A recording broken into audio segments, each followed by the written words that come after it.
Догорающий костер.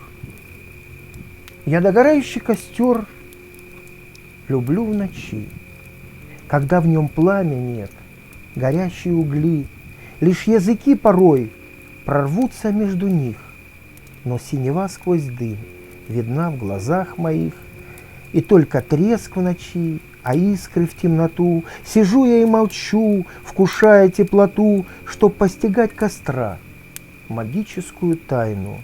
Она меня пленит, влечет необычайно.